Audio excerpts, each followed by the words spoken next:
Good morning. Thank you very much for joining us today. Today we'll be discussing endometriosis and teens, how to figure out your teenager has it, and what to do if you suspect your teenager has endometriosis. My name is Esther Mbogwa Kimemia, and I'm the lead trainer at Yellow Endo Flower, and I'm passionate about having conversations to do with menstrual health, from menarche, menstruation, all the way to menopause. And today I have a lovely guest joining us, and her name is Doris. I'll give her an opportunity to introduce herself, and then we can get started. Karibu sana, Doris. Thank you, Es. Thank you so much for having me. My name is Doris, and the founder and CEO of Endo Sisters East Africa Foundation. We are also passionate about sharing this information with the teens and adolescents. And so that is what we do. Okay, great, Doris. I think just looking at the whole scope of endometriosis in Kenya, every time I think about endometriosis and teenagers, Endo Sisters comes to mind. So maybe you could tell us what is endometriosis and why this particular group is so important, even as we try to combat and fight endometriosis. And then, you can share your story in bits and pieces if you wish, but just let us know why endometriosis in teens, and why do we really need to have these conversations with our daughters? Okay, great. Thanks, Es. So endometriosis. Now, every month, first of all, a woman will have her period, and that's when the endometrium the lining of the uterus is going to shed. This is when fertilization of the egg does not occur. Yeah. Now, lining similar to that found in the uterus, to this endometrium, is found elsewhere in other parts of the body, particularly the pelvic area. And this lining is what is referred to, and the inflammation and the damage that is caused is now what is referred to as endometriosis. Now, what happens is that it's very difficult to diagnose endometriosis, as you can imagine. I mean, it's easy to pick it up when it's more advanced. And so that's when you find a lot of women living with endometriosis and finding out that they've had it for years and years. But we are particularly passionate about the teenagers, the adolescents, simply because they have now found that there are ways of trying to mitigate the progression of endometriosis amongst this age group. So first of all, we know girls usually, start their menstruation roughly, I think, between the ages of 10, 11, 12, 13, and all that. I think there was a Kenyan study, which showed the average age was 14.7. Although I suppose that one is a very old study. Yes. It's really more 10, 11. I think myself, I started my periods at 12 years old. Now, what happens and what mothers and guardians should be concerned about is that usually it's normal for girls to have discomfort with periods, especially in the first maybe 3 to 6 months. And this is usually largely because of what we call primary dysmenorrhea. And primary dysmenorrhea it actually occurs. And in fact, when they go to see the doctor, the gynecologist, most gynecologists will actually just say, oh, this is normal. And they say it's normal because primary dysmenorrhea, there's some chemical, the prostaglandins, I think they are called. Yeah, that chemical, that reaction causes the contraction within the uterus, within the endometrium, which then results in those cramps. And but as the period progresses, it becomes less and less because there are less of these prostaglandins. Yes. So because there are less of them, so it becomes less and less. So the higher the concentration of the prostaglandins, the more the cramping. But this is seen to relate specifically to the egg, the egg cycle as it's moving and all that, yeah? So that is seen as a normal process. But then there's something referred to as secondary dysmenorrhea. Yeah. And in secondary dysmenorrhea, it's when now there is some other disorder that's going on aside from that normal process that's not related to the whole reproductive cycle process, now that egg process. So that is when you find disorders such as endometriosis, for example, And in fact, yeah, endometriosis, you find things like adenomyosis and even fibroids, but those relate more to the uterine cavity Yeah. within the uterus, the uterine wall. Yes, those are the two. So, and what we have seen is that in terms of endometriosis, because people would wonder why the focus on endometriosis, we have seen that amongst adolescents, 85% of the time, if it is not primary dysmenorrhea, 85% of the time it is endometriosis, leaving only 15% to the other, Wow. the other condition. So Yeah. that is why it's so important to talk about endometriosis, because I think people are not aware about how, about how prevalent it can be. But having said that, I think research has also showed that among the youth and among teenagers, Yeah. only 15% of them, only 15, So 15% 15. of them, yeah, 15% of the menstruating girls will actually go on to get such severe, have a likelihood of maybe developing endometriosis or these kind of complications. Yeah.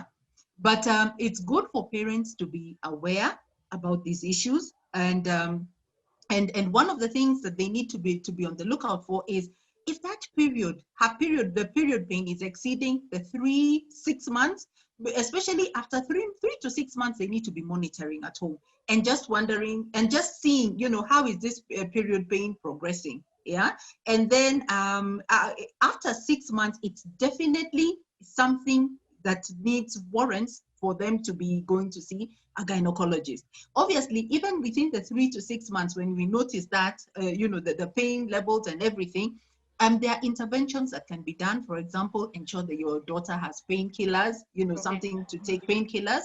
Another thing is the hot water bottles or the heating pads, which you can put twice a day for a maximum of 20 minutes. Those ones help. Encourage also to do some exercise, keeping fit and all that makes it also, better and less stressful. And of course, as I said, just the basic painkillers. But if this is continuing, progressing, then of course, then there is question that this could be something else. Yeah. So it's then important for the parent or the guardian to ensure that they take them to see a gynecologist or or even their physician. But we stress more the gynecologist, because a gynecologist can Yes. easily pick up these issues. The other thing that the guardian can also do is also start encouraging the daughter to start, recording the symptoms. Recording, keeping a pain journal, indicating what they are going through, the levels of pain, and also the flow, the length of flow of the periods and all that. Because it's not just endometriosis alone. There's also, under the categorization of menstrual disorders, there's also PMS. Yes. And yeah, premenstrual syndrome. And there's also I forget the name of the other premenstrual syndrome that's actually really serious. That PMDD. Yeah. affects, yeah, yeah, exactly. That affects about 5% of women, and it's really bad. It causes severe depression. It's really bad. So they also need to be looking out for that. They also need to be looking out for, endometriosis and adenomyosis and fibroids fall under the category of secondary dysmenorrhea, which Yes. is already a classification of menstrual disorders. There's Yes. also menorrhagia as well. Yes. Is my daughter having prolonged, heavy and prolonged bleeding? So that's the other thing that they need to be checking, because you may not be having too much pain, but the periods are lasting like 7 days, So that's again a cause for concern. Yeah. And then the other thing is also even amenorrhea. For example, amenorrhea is the lack of bleeding. Now, when the periods appear now, they can disappear and reappear 4 years later, or that erraticness. Obviously, within the first, second year, they're sometimes, for some girls, for many girls, it's Yeah, they a play little bit along. erratic. Yeah. Yeah, on and off. Even for myself, I think I started my periods at 12 years old, and I had them twice in 1 year. And then the next year I had them, I think, 4 times. Then I think the third year is when they started now normalizing. So that happens. But I do know of instances with amenorrhea where, somebody would start her period. It's characterized by people starting the period probably very late, maybe late teens, 17, 18, even as late as 19, 20. And then, and it's still very, it's still erratic still, even the way in terms of the way it's coming. So those are also causes of concern. So May these I are, ask a question? yes, please. So there are very many theories about endometriosis, and I think I'd like you to demystify what Mm-hmm. really causes or doesn't cause endometriosis, especially in the African context, where you Yes, huya many things like huyu alirogwa, or other yes. things that are just let out in jest, or sort of to play with your mind a little. So, what are some of the things that you've had regarding Mm-hmm. endometriosis? And because some of them are applicable or would be applicable for women who are a bit older, but then you don't Yes, expect like a girl who is 12 and being told, for instance, she had an abortion. If she was not yes, sexually active, it does not apply at all. So, what are some yes. of the things that you've had, and what are some of the theories out there? Yeah, I think particularly for this age group, for the teens, I think the most accepted or widely accepted Yes, theory is the one of retrograde yes, menstruation, and I think that's the one that would probably be applicable here, because there's the other one about the theories of when you've had another scarring, when you've had, for example, a C-section, and then that scarring, there's that, they suspect that in some way that also causes that scar tissue finds its way and it causes I saw endometriosis. a story recently, a few Mhm. days ago, and I shared it online about a girl who was 12 and actually having surgery for endometriosis. And Wow. yeah, and that's of course it's not in Kenya, but when you think about Yeah. it that way, even if she's not like really started her periods, the Yes. retrograde menstruation would not be a good theory. Exact. So there's also the one Exactly. about genetics, that if your Yes. There's the mother one. or a female relative had it, then you Yes. probably will be passed on in your gene pool. Exactly. In fact, there's the one. That's the one I think that you're talking about, where you're born with it. Yes. It's in your genes. It's yes. So it starts manifesting even before the girl starts menstruating. Yeah. Yeah, and it could start even a year before she starts menstruating. Yeah. Yeah. Okay. Yes, I've heard about that theory. Yeah. Yeah, as So well. I think this is it. I'd like you to just paint a picture. So I have a daughter, or you have a daughter as well. Yes. What other than painful periods? Because I know that's not the solitary symptom of endometriosis. What else should Yes. I be on the lookout for? And especially since girls are home for the next couple of months, how can Yeah. I keen? What are the questions that I need to ask as a mother? Yeah. Just short of asking, can I see your pad? But what should she be Yeah. looking out for? And I guess also teaching an awareness to the parents and to the daughters as well, that this is how Yeah. the body should behave. If it's not behaving, please, like this, Yeah. let me know. Okay, great. Yes. So I've mentioned about the disorders, the four menstrual Yes. disorders, Yeah. premenstrual syndrome, Mhm. amenorrhea, menorrhagia, and dysmenorrhea. I think we've Yes. talked in length about that. Yeah. But okay, the other things is also having an open communication with your teens, just letting them be able to talk about the process, let them, mention that what they're going through and all that. Because sometimes, especially in our culture, Yes. we tend to keep it so hidden Mm. and so quiet. Once she starts menstruating, you don't want her to even discuss, even discuss what she's going through. So be open to hearing how the period is going, is moving, and that kind of thing. And yeah, I mentioned about the pain diary, ensuring that you maintain that, but also stressing that abnormal pain that stops you from doing normal activities is not normal. Anything that would cause absenteeism, for example, from Mm. school, anything that would stop her from exercising, doing social activities, or even, whatever it is. People have attachments at that age. Maybe you're going to work, you're going to do something. Yeah, that cannot, when it starts interfering with that, then there is definitely a problem. Yeah. So Okay. we encourage parents and guardians to learn about, to read up more on these particular issues and accompany their daughters to see gynecologists. In the West, you find that they are what they call the pediatric gynecologists, the ones who deal Yes. with the young girls and all that. But here we lack that. So many girls are kind of intimidated when you go to see a gynecologist. First of all, in the waiting room, there are all these Yes. expectant mothers. And you ask yourself, am I in the right place? Yeah. But really go and so she should, at least, the mother or guardian should actually accompany the girl, so that at least when she's asking questions, she can even help ask questions. She can even be able to share her own experiences with the doctor, because the doctor is able to pick up on genetic issues as well, what we were just talking about. Yeah. I found that, especially because I work with teens as well, and I found that Yes. sometimes when you're looking for a gynecologist, gynecologists aren't a one size fits all. So Yes. probably like for me, my gynecologist, okay, I have a young gynecologist who's really great, and I'd probably take my daughters to her. But I Yes. probably wouldn't go to the doctor, who I saw a couple of years ago, because there will be True. such a disconnect.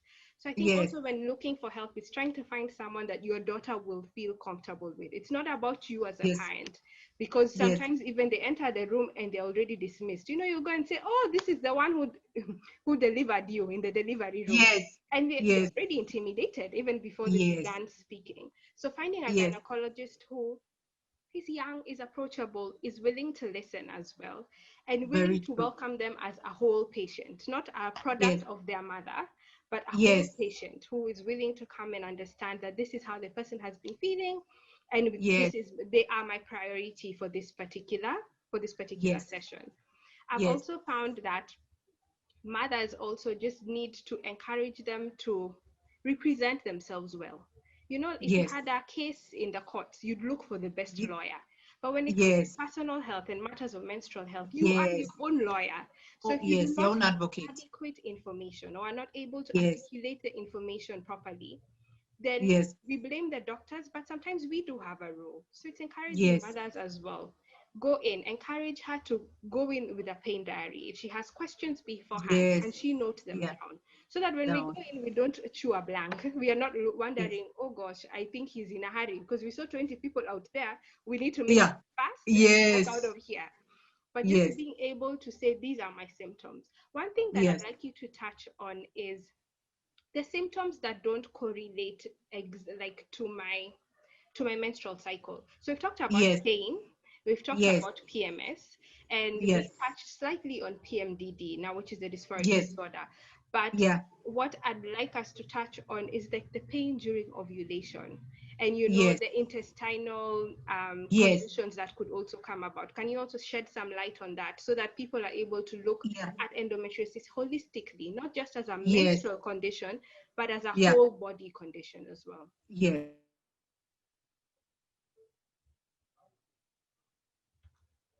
You have hang. Can you see me? I could even share my experience. Yes. One of the things that I also had was heavy and prolonged bleeding. So bleeding that went on over and beyond the time. The Okay. other thing that I had was pain during bowel movement. Mhm. I would have what you call intestinal, pain every time I was going to the loo. So that was, the pain that would come. The other thing was also diarrhea. I had diarrhea throughout the period. Those were other interesting things. And then there was also nausea, the bloating. Okay, that bloating could really be associated more with the endobelly, but also leg, down the sciatic nerve. Yes, I felt a lot of pain and all that. So that again, those are some symptoms of endometriosis. But at the same time, the other thing was gastritis. Yeah. Also having gastritis. You Okay. see, it starts manifesting in different ways, and some of these manifestations are as a result of, they could be either endometriosis in different locations. Like we talk about the intestines. We of course know about how it moves up, even the thoracic endometriosis. It goes as far. We know about the belly button, how sometimes girls get bleeding through the belly button. Yeah. It's been in the eye. There has Yes. been a reported case of a girl, bleeding from the eye. We've heard that it's possible about the brain, having endometriosis in the brain. I've not come across a case, but I understand it's possible. So there are these all sorts of manifestations, but over and above, the kind of medications that we end up taking, women who have endometriosis, that medication, the side effects also result in other conditions that actually make it now really this a whole systemic disease. Yeah, a whole body systemic disease, because it's those side effects, this will have an effect on this and all that. And of course, you can imagine, even when you're taking hormonal medication, it has again great effect, on the body and all that. Yeah. So one of the myths that I think I would also like to maybe debunk is that for parents and guardians, we are really scared about hearing our daughters will be put on the pill. Yes. And it is a normal course of action, Mm. for in the treatment of endometriosis. There is all this talk, and just allow me to just Yes. mention that with the reproductive health bill Yes. that's there, Yes. and people shooting it down because of that whole issue of the pill and all that. I don't want to get into it. Yeah. Then when parents and guardians hear that, oh, my daughter is now being told she will have to be on the pill, they think, oh my God, this is exactly what they are trying to do. Yes. Get these young There's an kids. agenda. There's an agenda, exactly. Yeah. So that is a normal course. In fact, it's a first level course of treatment for endometriosis, and it is actually a very effective course of action because it helps in hormonal balance. Yeah, because this endometriosis is an estrogen driven disease. So it's a condition that when there's too much estrogen, it thrives in high estrogen environment. So having the pill helps balance, as because of the progesterone, it helps balance out. And if there's some studies have shown that girls who are put on the pill early, 50% of them later on do not go on to, it kind of mitigates, it either slows it down, or the severity is very minimum, it's quite minimized. Yeah. And so it's a very effective, it's non-invasive because it's just the medication that they swallow every day. So this will save you, or save the whole family, a heartache, for later years. So these are the first steps that they need to be open-minded. Yeah. So I think that's what I wanted to talk about. For parents, please be open-minded. Don't hear the pill and just think now this is the end. Yeah. So that's one effective course of action. Obviously, if that is not working, then they graduate to other things, depending age appropriate measures, of course. Age appropriate measures, and the age appropriate measures are maybe ultrasound. We try to be as non-invasive as possible for the young girls, and like ultrasound, even endometriomas may show up in an ultrasound. But again, they also need doctors who are specialized to pick it up, because the way it will present for the young girls, it's not as formed as it would be in an older woman. So they have to know how to look for these signs. Yeah. In fact, eventually, even when they maybe if a girl will need to then have laparoscopic surgery, again, it's the trained surgeon who knows how to look for this, particularly in adolescent girls, because it's very different from an older woman. Any other surgeon, might miss it. Any might miss it in a young girl. So those are in terms of presentation. Yeah. Okay. And then you had asked me about mitigation. Yes. And mitigation is just putting girls on, when we think about endometriosis, apart from just the way it just kills the quality of your life, there's also the social aspect in terms of even just your own progression, your career, your everything, and also psychological element. And obviously infertility as well is also a risk factor, as well as even predisposing you to other conditions that you may not otherwise have gotten if this had been managed. Yeah. And that's through either the medications or even through family history. A family case, for example, of cancer, ovarian cancer, for example, family case of maybe like glaucoma or things like that, you get more predisposed to getting these other conditions simply because you had endometriosis. Okay. Yeah. I like what you said. And what's coming out from it is that it's an individual. Like the treatment will Yes. be given for the individual. So because Doris Yes. was treated this way doesn't mean that Esther will be treated in the same way. So it's Very going in true. knowing I am an individual. And one thing Yes. that stands out about endometriosis is that we have this big word or big diagnosis, endometriosis, but how it Mm-hmm. affects women is so different. So Very our true. unifying factor might be pain, Yes. or in some, and pain doesn't always mean that it's at an advanced stage, because there are women with stage 4 endometriosis who present Yeah. minimal pain, but they have other Yes. symptoms that, are going out of hand. So Yes. I think it's also good to just let people know that it's on a need to need basis. They take it Yeah. one case at a time. And I Yeah. know a key thing that's happening in Kenya, especially now, is that women are pushing to be seen as individuals and be Yes. treated as a whole, and not just treated Yeah. as a woman who has a uterus, or lining similar to her uterus, that's running rogue and going everywhere and messing things up. So what would Yes. you say about the mental health state of these girls? For instance, there's Esther, who is maybe 15 or 16, Mm-hmm. who can't go to school. So thankfully, if I could say, Corona has happened, so we are Mm-hmm. taking a year off. Because the truth is, there are some girls who are happy because they're like, maybe I'll Yes. get a diagnosis within the year, and Yeah. True. 2021 will be a better year. Mm-hmm. What would you say to the girl who has been missing school and is struggling psychologically or mentally? How can her parents support her? Yeah, yeah, that's really an important point, because at this age, you can imagine issues of identity are critical. They're central to this particular age group. Yeah, so ensuring that that first of all, fit is important. You know, how do I fit in? I'm different. I seem to be different from my peers and all that.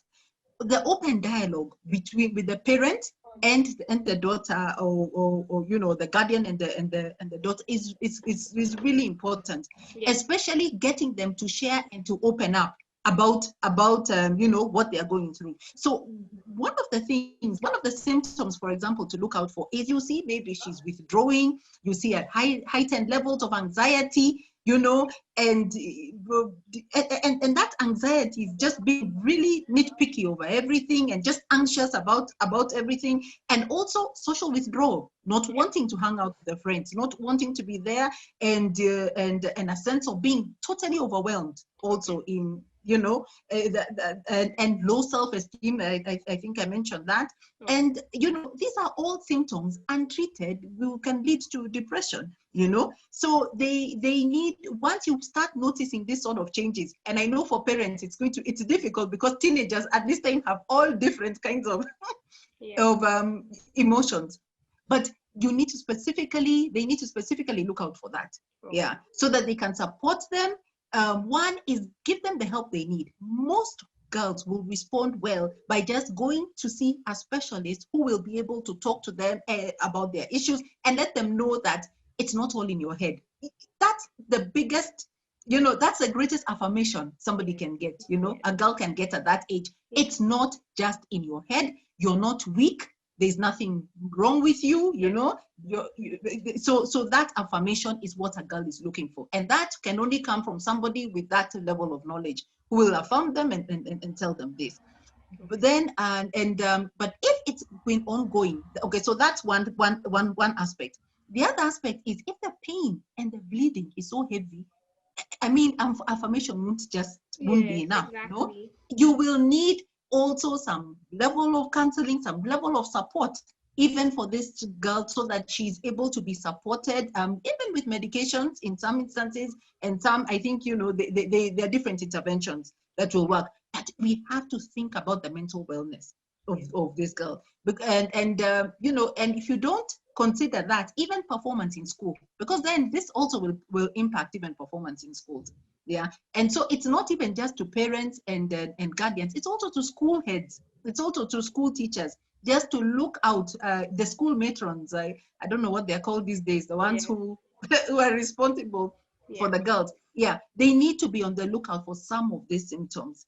Yeah, okay, and many girls at that age, I remember myself, for instance, you start being embarrassed to say it's periods. So you keep lying that it's your stomach ache. It's just, you don't know why you keep getting a stomach ache, but you don't say it's periods. Because you don't want people to think that you can't handle periods. Yeah. exactly. So also those kind of, they should learn to see now in between that language that they're talking about. Mhm. It's also good to mention brain fog, which is a big symptom of Yes. endometriosis. Just, Yes. a girl was alert, but now she's a bit fuzzy. Yes. Her mind seems a bit fuzzy. You'll tell Very her true. something, and she looks like Yeah. she's taking it in, but Yeah. execution, she's easily forgetful, and it's difficult for her Yes. to even perform well. So that's a good thing. Yes. And also for Yeah. parents, I'd also encourage parents to get to get some help, even mental health, because there's also a Yes. sense of grief. There's a sense Yes. of grief that I expected my daughter to be excelling, Of course, it's not a Yes. good thing to pass on these expectations, but they're there. So just being Yes. able to go to someone and talk to them and say, these were my expectations and life is not going as planned, and help me to grieve Yes. and help me to be present and the best version of a mom or a dad that I can be at this Yes. time. Those Yes. are good things to know. In terms of schools, how else can a school support these girls? Because for a long time we've expected that the school is where girls get this information, because the information is not being given at home. Many times when a girl Mhm. has her period, she's given a pad and told, don't play with boys. But don't play Yes. with boys and a pad is severely inadequate information. And even when we Yes. talk to girls and tell them about their menstrual cycle, but don't tell them about what is normal and what is abnormal, then we have Yes. disadvantaged them even as they're beginning Yes. their journey. I'd Yes. like us to talk about what schools could teach, how could be more comprehensive. Is it getting Yeah. a parent to come in and talk? And then I'd also like you to talk about pain management. And because we're seeing a lot of self-medicating girls at home, Yes. so now I have Yeah. a wider range of drugs that I can take. And Yeah. from my experience training girls, you have girls say, my mom was sick, she broke her leg, so she didn't finish her painkillers, so I just decided to take some of them. And some are Yes. using antibiotics even for pain. For Some are yes. using ino because they believe nitumbo, and we've not Yes. yet we've not yet like established a difference between uterus and stomach. So And we some put them all together in a lump sum and we say true. ni. So yes, I'd like you to talk about two things: pain management and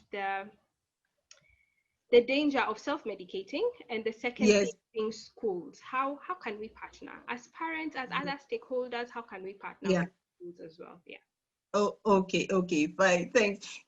I'm laughing because I'm one of those who did the stuff because it Yeah. yeah, I did. So truly understandable. Yeah. Now let's start. Okay, well, self-medicating, obviously, lack of information. Hmm. Lack information will perpetuate that kind of Yes. behavior, will make people self-medicate. One, you're embarrassed to Hmm. seek for help. You're doing this, hiding. You're not letting people really know. You won't actually even say what you're suffering from. You'll just say you keep having pain, and somebody asks you, do you have arthritis? Yes, that one. Yes. Yes, it's a pain medication. It should do the same. Hmm. But what you need to notice that medication for arthritis and medication for pelvic pain and all that is totally different. I Different. mean, Yeah. how it works is totally different, so it will not be effective, and it also causes you a lot of side effects because Yes. some of this could be very harsh even on the stomach and things like that. So it's good to get the right medication. First of all, it's just as you rightly said, information, letting girls know that what is abnormal. One of the things we're doing at Endo Sisters is we're really pushing for inclusion of menstrual disorders in the new Yes. menstrual health management policy that went into law in November Hmm. 2019. It now became a policy. We're actually pushing for an addendum to that, to that policy where they include menstrual disorders so that girls can be able to know about these menstrual That's disorders, yeah, fantastic. and Yeah. boys as well, because Yes. once they understand it, it also helps in removing the stigma. Yes. Yeah, so information is very important because once then you have the confidence to stand, to go to the doctor and say, I have this problem, this pain. Many girls feel that it's embarrassing to go and say that I need medication for period pain. Hmm. Whereas many of your peers and your friends don't need it. They pop a Panadol, one, and that's it. Yeah. Yeah, maybe in the first day or second day of their menses, and that's it. But for you to require, even you're unable to get out of bed, you see, that's a problem. Yeah. So just once they realize, once we destigmatize the issue, it makes it easier then to manage this abuse. Also, depression can make you want to take all sorts of drugs, not even just this medicated drugs, Yes. even other drugs, just to keep you in a state of feeling pain, not painlessness. Numb. Because if Yeah. you're high, alcohol abuse, tobacco, whatever it is, bangi or whatever it is that they're going to take, just to keep you in that euphoric state where it numbs the pain. So those are the other things that the kind of abuses that can happen. So information, getting, and now by us talking about it, we are trying to tell the young people that you have to be your own health advocate. Nobody else. You're the only one who knows your body. You're the only one who knows exactly what you're going through. Even your mother will never really understand what pain you're going through. Even you, for your daughter, you will never understand. So unless they now, stand up and say, listen, this is what I'm going through. That's one of the key things that they need to focus on. Just ensuring that you're an advocate for your own health. So, and as an advocate, you gave a very good illustration, like a lawyer. You go with your case. You ask all the questions that you need to ask, and say, "This is what I'm feeling." And when the doctor tries to tell you, or whoever tries to tell you, "Oh, that's malaria, that is, whatever symptom, funny condition that is not even related to what you're going through," there are many doctors out there. You go for a second, a third, a fourth, a 10th opinion. Don't just stick to one place. So even parents feel, change, be ready to seek other opinions. Because even sometimes as parents, this is a family doctor. From the time I was 20, and now when I'm 40 years old, and my daughter should also see this family doctor, the same one, who has not understood, what's going on. So that's important. So I think that's maybe what I can say about the pain in terms of self-medicating. Endometriosis is also morphing. So you'd also need a doctor who continues to learn more about endometriosis. It's not just relying on what they learned in school, but it's constantly and consistently looking for more information as we are receiving also from the West. So you need to look, your obstetrician might not be the perfect gynecologist to treat endometriosis. So finding someone who has decided to specialize in endometriosis. Another thing that I tell girls is, for instance, if I need to take 2 Panadols 3 times a day for 5 days every month. So those are 6 Panadols times 5 is 30. And that means I am taking over 300 Panadols in a year. When you think about it that way, they say, I didn't think it was so many Panadols.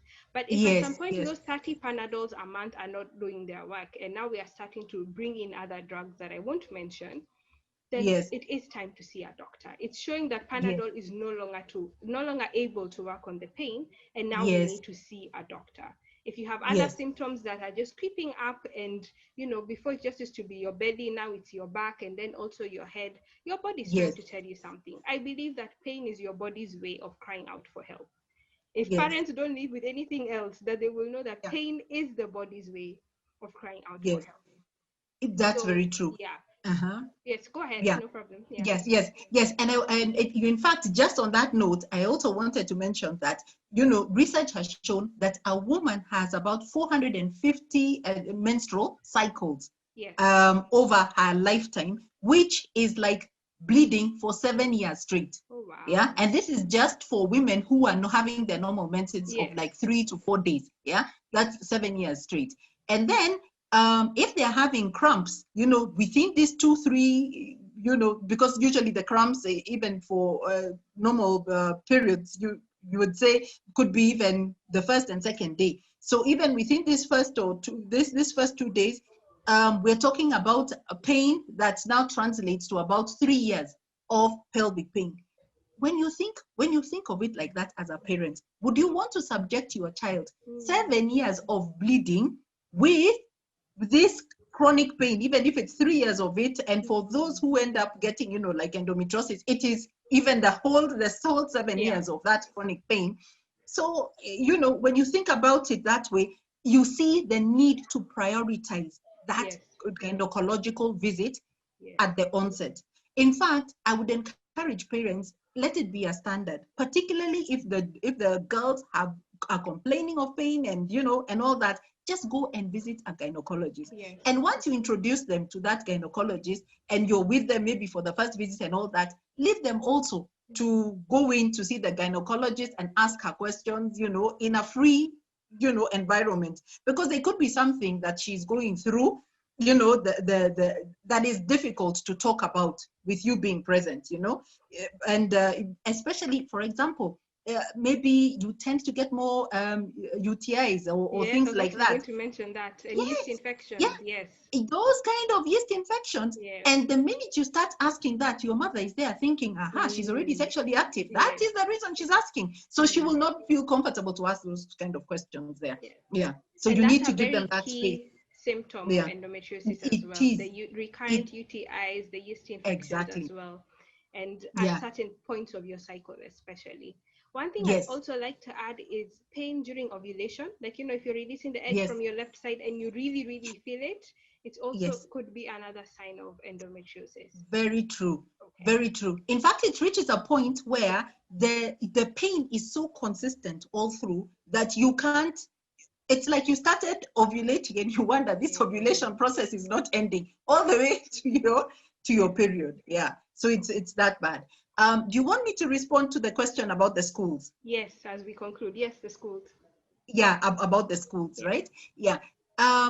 We in terms of the schools, one of the things that I think the major thing that we are doing, first of Yes. all, is we've approached the Ministry of Education Yeah. because we have seen a great opportunity in this new syllabus, the curriculum, the CBS, Competency. CBC competence-based curriculum, about there being an opportunity for them to include the issue of menstrual disorders. I know they talk about menstruation in general, but we really want the issue of menstrual disorders because that's the one that talks about the abnormalities in the menstrual cycle. So to talk about the menstrual cycle disorders, so that is one thing we are trying to have this conversation with them, and also with KICD, who are the ones who are the ones who actually do the syllabuses, and within that interaction, even with KICD, I know there's that parent teacher parent interaction thing forum and guide that they usually have. It's a guide, actually, I think a book. We'd also want those issues of menstrual disorders included Yes. there, so that even when the parents and the teachers are interacting, it's something that they pick up. Okay. Yeah, so those are other things that we are busy working on. That is now in terms of schools. And then the other one also is there's this initiative that was started by the Standard Group, Yes. PLC. It's called the Great Places to School Initiative. It's a really wonderful initiative.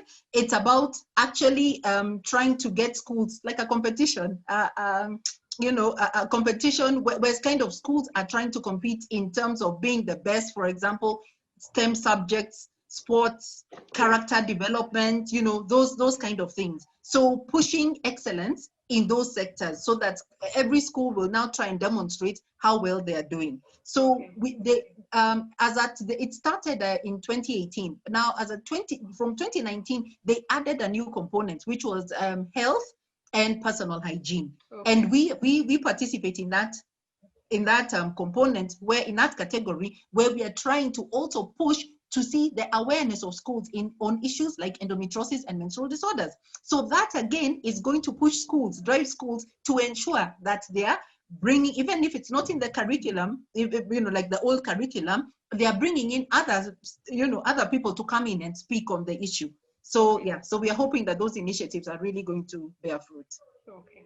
That's Yeah. fantastic. And I love what you're doing. I can't wait for menstrual health, comprehensive education around menstrual health to be Yes. included in the curriculums and for everyone to know it. You know how we know about HIV, that we will be Yeah. able to know about endometriosis and these other Yeah. conditions as well.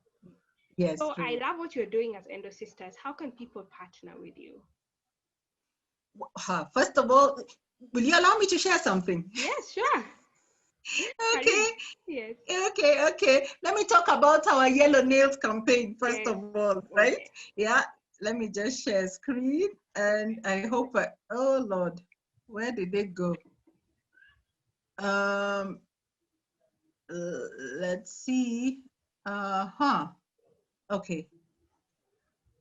Yeah, it's the Yellow Nails movement that they Okay. can be able to partner with us on. Okay. And in this Yellow Nails movement, we ask girls to take photos, to paint their nails yellow, Uh-huh. and then take a photo and post it on Instagram. Yeah. And because what we've tried to do is find a way that's kind of interesting, Uh-huh. um, find a way that's interesting, Yes. find a way that's interesting for the young girls to kind of plug in and talk about this condition. This is endometriosis is a condition, it's a big name, yeah. And but for them to kind of be able to talk about it and understand it. So we started the yellow nails campaign. So paint the yellow nails. Probably I can show my nails, Yes. paint them, have yellow nails. And then yeah, take your photo, upload it on Instagram, and that's it, or any other social media, Twitter, Facebook, and just say something that you know about endometriosis. And then for boys or men, they can plug in by just also tagging like maybe about 10 friends of theirs and just talking about saying something, anything they know about endometriosis, something like it affects 1 in 10 women, Yes. and just whatever information that it can start as early as adolescent age, as from your teens and all that, and just post and be part of the yellow nails movement. And in that way they're also helping to advocate for endometriosis. Okay. And they can also contact us on our social media pages. Actually, in fact, finding organizations that are talking about this subject, like ourselves, for instance, Yeah. is, and even the work that you're doing, even is really important, because then they're able to follow us, like, for example, on our website, on our Facebook page, sorry, and on our Instagram at Endo Sisters EA, and Twitter as well, and even just go to our website and get more information. Okay. Yeah, Thank you so yeah. much for sharing with us. You're most, I think there are things that I've also gleaned from you, and I think we need to mm-hmm. talk more to this group, to this age group, to the adolescents, to the teens, especially now Yeah, that they're home. I feel like the rest of 2020 can make a huge difference in so many girls' menstrual health journeys.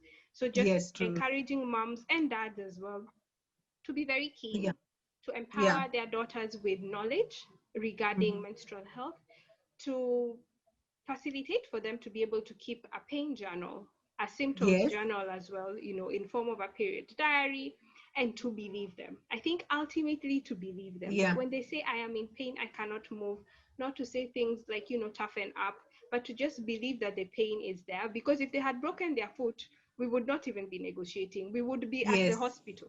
So the fact that yeah, there is an anomaly in their cycle means that we should also go with the same zeal to the hospital and help them and let them know that endometriosis is not a life sentence. Yes, it does affect the quality of life, but at the end of the day, there is still some good. There's some bad, but there's still some good. There are ways that we yes, can manage it. Even if it means going in for surgery, it is still an option, and we yes, shouldn't remove it because we feel it is very risky or dangerous, but we should still allow the girls to try and get as close to normal as they can. Doris and I yes. are both examples of women living with endometriosis in Kenya. Mm, Doris took 30 years to get a diagnosis, and maybe one day yes. we'll come and talk about how it is Mm. to get a diagnosis so long after After, mm-hmm. knowing that there's something wrong. I was able to get Mm-hmm. a diagnosis at 19, which means I got a diagnosis maybe after 6 years, which is really short. It's a very long, Yes, short time. yes, And I look forward to empowering other girls and women, other moms, other dads to be able to identify endometriosis in their teens.